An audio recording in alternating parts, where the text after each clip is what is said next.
కొణిదెల పవన్ కళ్యాణ్ గారిని మాట్లాడవలసిందిగా అభ్యర్థిస్తున్నాను.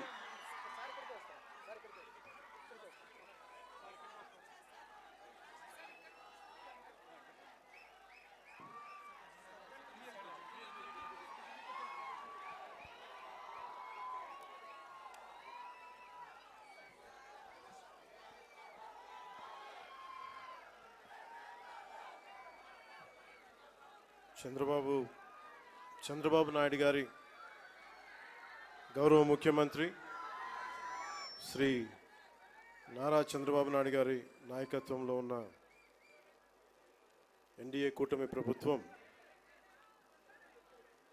ఆంధ్ర పర్యాటక శాఖ ఆధ్వర్యంలో అఖండ గోదావరి ప్రాజెక్టుకి విచ్చేసిన గౌరవనీయ కేంద్ర పర్యాటక మరియు సాంస్కృతిక శాఖ మంత్రివర్యులు శ్రీ గజేంద్ర సింగ్ షెకావత్ గారికి మనస్ఫూర్తిగా మన ఆంధ్రప్రదేశ్ తరపున, ఆంధ్రప్రదేశ్ ప్రభుత్వం తరపున, గౌరవ ముఖ్యమంత్రి గారి తరపున మనస్ఫూర్తిగా వారికి స్వాగతం పలుకుతున్నాను. అలాగే గౌరవనీయ జలవనరుల మంత్రివర్యులు, జలవనరుల శాఖ మంత్రివర్యులు మరియు జిల్లా ఇన్ఛార్జ్ మంత్రి శ్రీ నిమ్మల రామానాయుడు గారికి, గౌరవనీయ పర్యాటక సాంస్కృతిక మరియు సినిమాటోగ్రఫీ శాఖ మంత్రివర్యులు శ్రీ కందులు దుర్గేష్ గారికి, గౌరవనీయ ఎంపీ రాజమహేంద్రవరం శ్రీమతి డి పురంధేశ్వరి గారికి, గౌరవనీయ ఎమ్మెల్సీ రాజమండ్రి శ్రీ సోము వీర్రాజు గారికి, శ్రీ ఆదిరెడ్డి శ్రీనివాస్ గారికి, గౌరవ ఎమ్మెల్యే రాజమండ్రి నగరం, మనందరికీ ఇష్టలైన పట్టు విడవని విక్రమార్కులు శ్రీ గోరంట్ల, నాకు ఇష్టమైన గోరంట్ల బుచ్చయ్య చౌదరి గారికి, మనం తగ్గాలి తప్ప ఆయన తగ్గడం,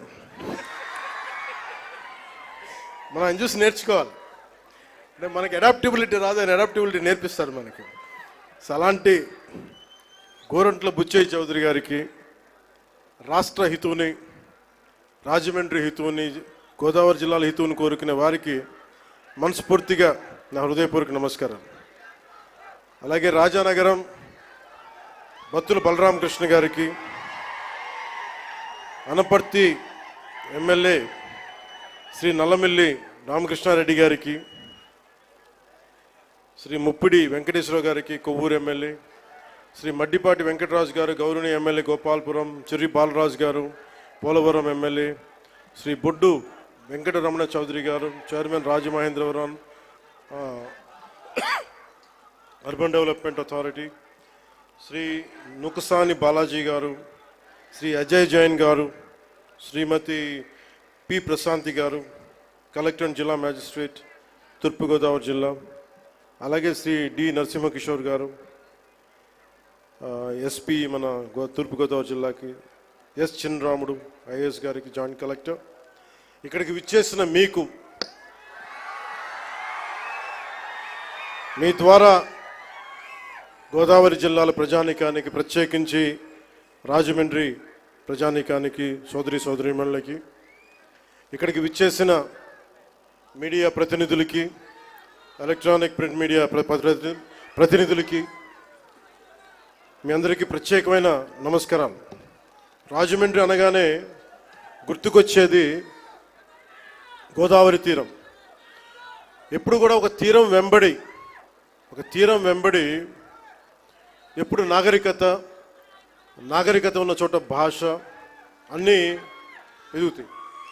అలాంటి పరిస్థితుల్లో ఈ నేల ఎలాంటిదంటే, మనకి ఆంధ్రుల అన్నపూర్ణగా పేరుగాంచిన డొక్కా సీతమ్మ గారికి జన్మనిచ్చిన నేల ఇది.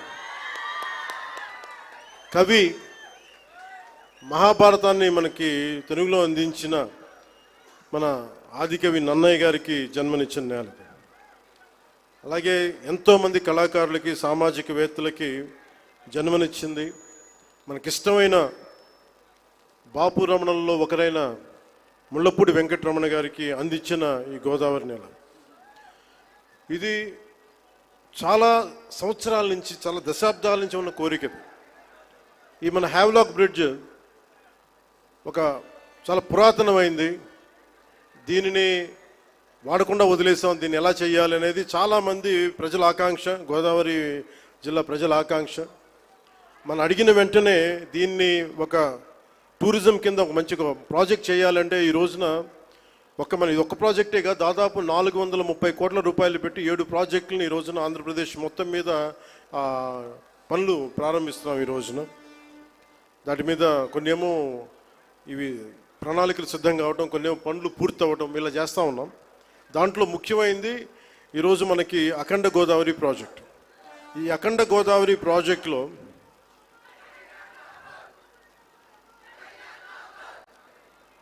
2024 ఎన్నికల సమయంలో ఎన్డీఏ కూటమి నిర్ణయించుకుంది ఈ రాష్ట్రాన్ని అన్ని రంగాల్లో సమగ్ర అభివృద్ధి సాధించేలా పనిచేయాలని.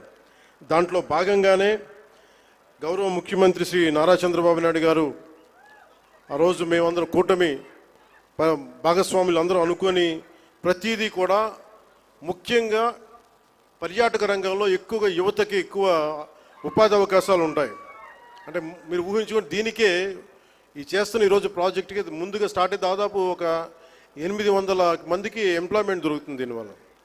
ఇవన్నీ కాకుండా దాదాపు 4 లక్షల మంది పూర్తయితే 4 లక్షల మంది కనీసం సంవత్సరానికి పర్యాటకుల మినిమం అని, అంతకు మించి పైకి వెళ్ళే అవకాశాలు చాలా ఎక్కువ ఉన్నాయి. దీనికి గౌరవ ప్రధానమంత్రి గారు నరేంద్ర మోదీ గారు ప్రత్యేకించి ఇందాక సోదరి భారతీయ జనతా పార్టీ అధ్యక్షులు శ్రీమతి పురంధేశ్వరి గారు చెప్పినట్టుగా మీరు డబుల్ ఇంజిన్ సర్కార్ అంటే అది పదంలాగా ఉండిపోద్ది. మీకు తెలుసు కదా, మీరు బైకుల్లో, నేను ఎప్పుడు గోదావరి జిల్లాలో తిరుగుతుంటే మీ బైకుల సౌండ్ నాకు తెలుసు కదా ఎలా ఉంటాయి, దారుణంగా ఉంటాయి. బైక్ సౌండ్ చెవులు చిల్లులు పడేలా ఉంటాయి. ఎందుకని మీరు కోరుకుంటారు సీసీ ఎక్కువ ఉండాలి, పవర్ ఎక్కువ ఉండాలి ఇంజన్లో అని. పవర్ ఎంత ఎక్కువ ఉంటే ఇంజన్ అంత ముందుకెళ్తుంది. అలాగే డబుల్ ఇంజిన్ సర్కార్ అంటే ఇక్కడ మనం శక్తివంతమైన మనకి ప్రభుత్వం ఉన్నప్పటికీ కూడా కేంద్రంలో కూడా అంతే, దానికి మించి, దానికి 100 ఇంతులు మించిన శక్తివంతమైన నాయకులు, శక్తివంతమైన ప్రభుత్వం ఉంటే మనకి ప్రాజెక్టులు చాలా అవలీలుగా అవుతాయి, వెంటనే చాలా తొందరగా పూర్తి చేయొచ్చు. అందుకనే దీన్ని మనం డబుల్ ఇంజిన్ సర్కార్ అంటే ఆ పదం మీకు అర్థం కావడానికి చెప్తున్నాను. మీ బైకులు గుర్తుపెట్టుకోండి, వేగంతో ఎంత ముందుకెళ్తాం, కాకపోతే ఆ వేగం మనకి గమ్యానికి చేర్చేలా ఉండాలి. అందుకని అలాంటి చాలా ప్రత్యేకమైన గైడ్లైన్స్ తోటి ముఖ్యంగా ఈరోజు మనకి విచ్చేసిన మన టూరిజం శాఖ, కేంద్ర టూరిజం శాఖ మార్చులు గజేంద్ర సింగ్ షెకావత్ గారు ఈ రోజున మన స్టేట్కి మద్దతు ఇవ్వటం ఈరోజు మొదటిసారి కాదు.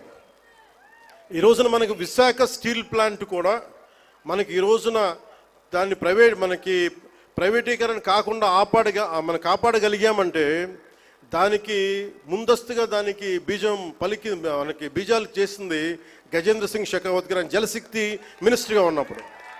పోలవరం ప్రాజెక్ట్ని, sir I been telling you that how much you have understood Polavaram projects. అంటే పోలవరం ప్రాజెక్ట్ ఆయన మనకున్న, అంటే నిజంగా చెప్పాలంటే నాకు కూడా అంత డీటెయిల్డ్గా నేను అర్థం చేసుకోలేనేమో, కానీ ఆయన being a public servant, former public servant, ఆయన అర్థం చేసుకొని పోలవరం ప్రాజెక్ట్ని వెంటనే దాన్ని వర్క్ చేసి పెడితే, దానికి కావాల్సిన వర్క్ చేసి పెడితే ఈ రోజున ప్రైవేటీకరణ ఆకుండా ఉందంటే దానికి ఆయన వేసిన నాంది అంత బలమైంది. ఎప్పుడు Gajendra Singh Shekhawat ji always wants our Andhra Pradesh to be very progressive, to have a greater development, and he would like all the support which is needed, and he would extend that. This is not the first time, this is not going to be the last time. As long our NDA government continues, the growth will happen in a fast-paced manner. And we are grateful to you, sir. We are extremely grateful to you for the support you have extended. ముఖ్యంగా ఈ అఖండ గోదావరి ఈ Havelock బ్రిడ్జ్లో కానీ ఇదే river front అని చెప్తా ఉన్నాం మనం. నేను ప్రత్యేకించి మనకి 974 కిలోమీటర్ల కోస్తా తీరం, కృష్ణా నదీ తీరం, గోదావరి, ఇంకా మన మన ఆంధ్రాకి వెళ్తే అనేక చిన్న చిన్న నదులు, నాగావళి, వంశధార, ఇట్లాంటి అన్నింటిలో కూడా ఎప్పుడు నదీ పరివాహక ప్రాంతాల్లో ఎక్కువ మనకి రివర్ ఫ్రంట్ ఉంటుంది, అంటే మనం ఒడ్డును కూర్చొని చూడగలిగే పారుతుంటే దాన్ని మిగతా దేశాలు విపరీతమైన టూరిజం డెవలప్ చేస్తారు. మనకి నదులు అనేవి మనం ఎలా చూస్తామంటే విదేశాల్లో కేవలం అక్కడ కూర్చోబెట్టి రెస్టారెంట్స్ లేదంటే ఇవి పెడతారు. మన నది మన జీవనంలో భాగం. మన నది మన సంస్కృతిలో భాగం మనకి. అలాంటి భాషా సంస్కృతులు పరివిడిల్లే తీరవాహక ప్రాంతాలు మనవి. అందుకని వీటిని ముఖ్యంగా మనం కూర్చున్న పుష్కర్ ఘాట్లు డెవలప్ చేయడంతో పాటు ముఖ్యంగా మన కళలు వీటి మొత్తం చూస్తే దాదాపు అక్కడ మనకున్న షాప్స్ పెట్టడం కానీ మన సంస్కృతికి సంబంధించిన షాప్స్ కానీ ఇవన్నీ పెట్టడానికి చాలా బలమైన ప్రణాళిక చేశారు. ఇది మీకు ఇన్ డీటెయిల్ మీకు తెలుస్తూ ఉంటుంది. అలాగే ఇది ఒక్కటే కాకుండా మనకి